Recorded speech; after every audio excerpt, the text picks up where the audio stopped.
Ang Ginoo manaa kaninyo. Manausap kanimo. Pagbasa gikan sa Santos nga Ebanghelyo sumala ni Marcos. Himayaon ikaw, O Ginoo. Unya miabot sila sa lungsod sa Capernaum ug sa pagkasunod nga adlawng igpapahulay misulod si Jesus sa sinagoga ug nagtudlo. Ang mga tao nga nakabati kaniya natingala sa iyang tinudloan kay may gahom man siya sa iyang pagtudlo ug dili sama sa mga magtutudlo sa balaod. Unya may tao nga giyawaan nga misulod sa sinagoga ug misinggit, unsay imong tuyo kanamo, Jesus nga Nazaretnon? Mianhi ka ba aron paglaglag kanamo? Nakaila ako nga ikaw mao ang balaang sinugo sa Dios. Apan gibadlong ni Jesus ang yawa, hilom ug gula ni anang tawhana. Gipakurog sa yawa ang tao, unya misinggit og kusog ang yawa og migula. Hilabihang kahibulong sa mga tao, nagpangutan-anay sila, unsa ba kini bag-ong pagtulunan? Kining tawhana adunay gahom sa pagsugo sa mga yawa ug sila mutuman ra bagayod kaniya. Busa ang balita mahitungod kang Jesus daling mikaylap sa tanang dapit sa Galilea.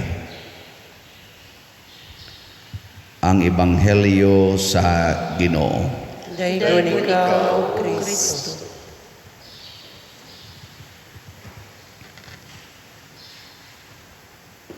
Matod pas atong tubag sa Salmo, unsa to? Gitagaan mo o gahom ang imong anak sa tanan nimong binuhat. Kumusta mamoron? Muangkon ba mo nga anak mo sa Ginoo? Ha? Nya naa mo'y gahom. So, mo tinuod ba ni nga gitagaan mo gahom ang imong anak sa tanan nimong binuhat? Kana bayang mga yawa binuhat biya sa nas Ginoo, pero dili na sila yawa pagbuhat. Anghel nga, holy angels, pero sa ilang pagsupak sa Ginoo nahimo silang yawa. So ubos ra gid na sila og gahom kaysa Ginoo. Mao nang ang anak sa Ginoo makapapahawa gyud yawa, musunod gyud ang yawa, basta gamiton lang sa anak sa Ginoo ang gahom nga Diosnon. Nya kumusta man kamo karon? Makapapahawa mo yawa? Ha? O mahadlok mo yawa? Oy, kasagaran nato mahadlok gyud yawa. Nya gatuo ra ba mo nga kaming mga pari makapapahawag yawa? Mo nagnaaga ni mayawaan dadas pari. Ang pari sad otros ang giyawaan. Hadlok sad kayo. Kahinomdom ko sa una sa assignment pa mi didto sa SPFY sa Archbishop Palace ba kay na formator man ko didto. Nya kay kami man to, ako, Father Ben Traso, Father Pat Ornopia, among direktor, Father Haki ba to? Diha na ba to? Diha na ba to sa Father Haki ato? Kaadlawang dako, launa siguro to sa kaadlawon, dihay naghatod o giyawaan. Nya, gidaan nila ngadto sa Santo Rosario, wa man sa dawata dito, kay wa na kuno dito sa to mga healer dito, sila si Monsignor Kikinbik mo to sa una. Wa naman. Dadala na nga to SPFY. Ngadto na sa SPFY, tawag ng guard. Ang unang giadto si Father Ben kay dool raman siya dito sa may kitchen. Tok-tok, Father Ben, naay gida nga gikuan ko no, giyawaan. Lain kay ignaw, ingos Father Ben, di apa ko'y gibuhat adto as Father Siano. Adto tok-tok sa nako, Father Sian, di ay kiyawaan. Ako, may kaya nas Father Pat. Adto as Father Pat, abot sang Father Pat, gi-migraine mo sa Father Pat, ingos Father Pat, ay dad-an na lang nga to sa ilang Monsignor Kikinbek to sa Tabono kay galain akong oo karon. Luya lagi sa giyawaan, gipasa-pasa. Di ka mahadlo ka na, layugon pala nga ng giyawaan. Pero ang tinuod gidi ay mga igsoon, naagit tay gahom pagpapahawa si Hawa. Kay anak man tas Ginoo, muna diri sa atong unang pagbasa, gisulti diri nga ang anak sa Ginoo ubos sa mga anghel. Pasabot mas gamhanan ang anghel sa anak sa Ginoo nga tao.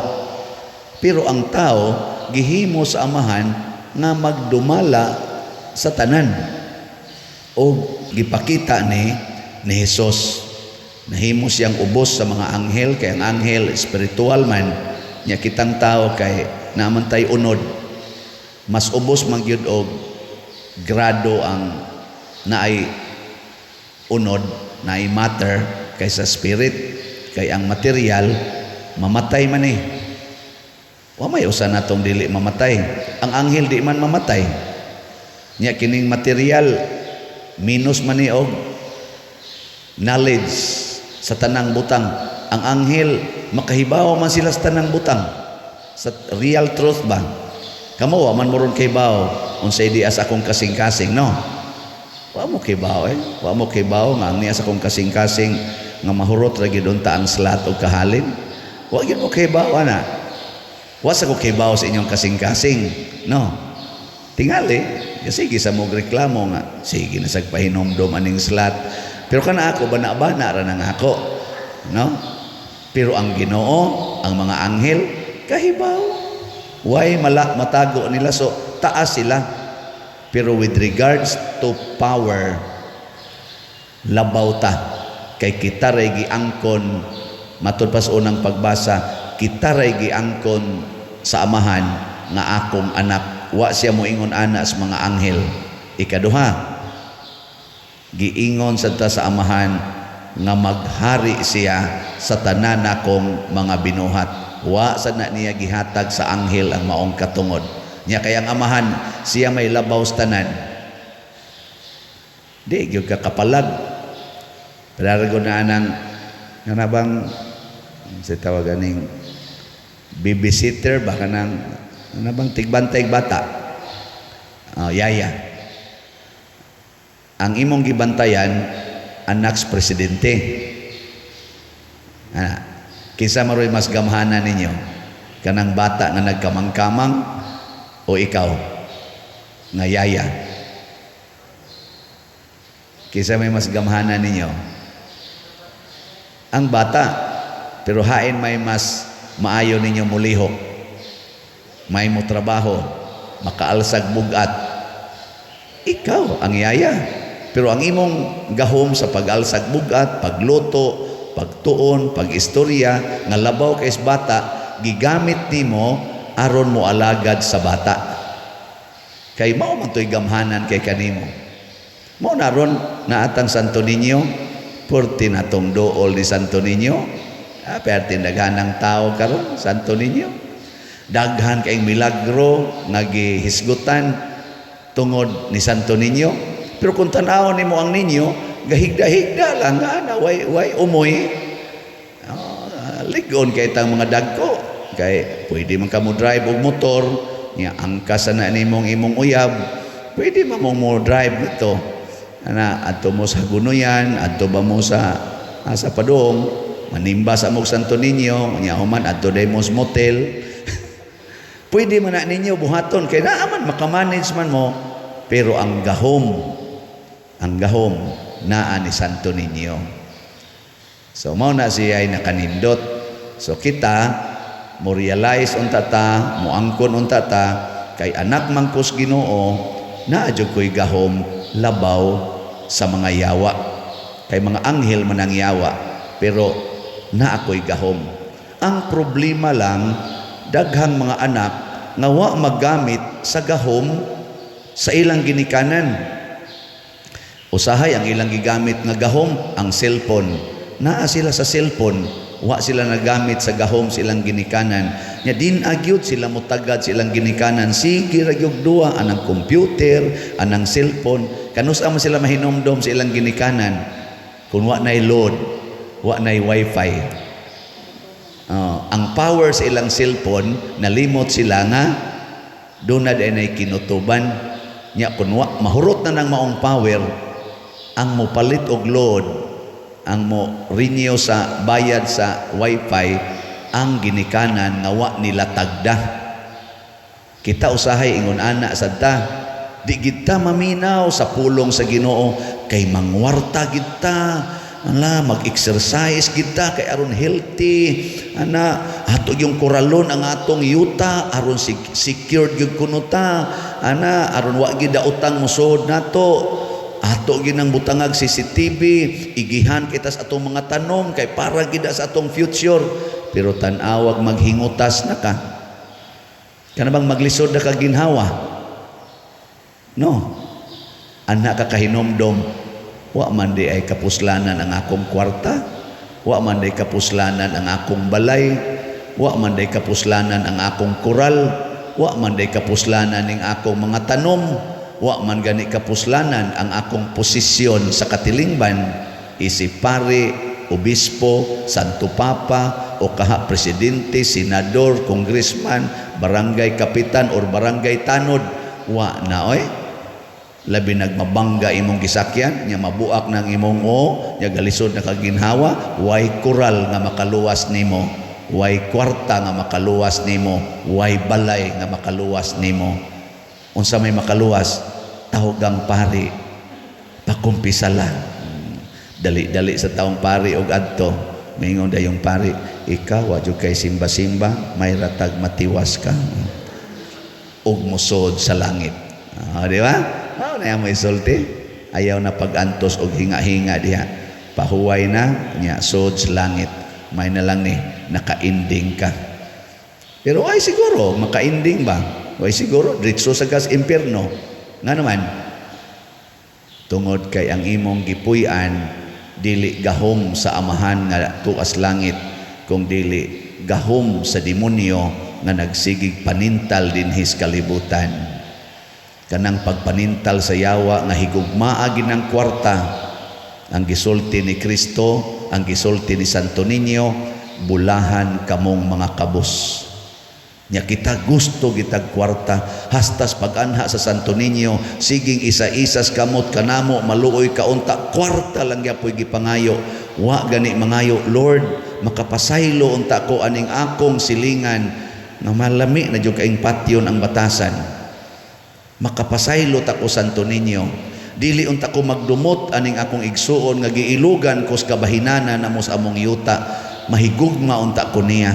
Dili unta ko musurinder aning akong bana nga siging pangulata nako, sige pag yung pangabit, dili unta ko musurinder kanako, maluoy kaunta nga kanimo nangilaba. Dili kay magsingon usba ning akong bana, mubiya na unta nis kabit kay gisakitan na kay ko. Ayaw ana.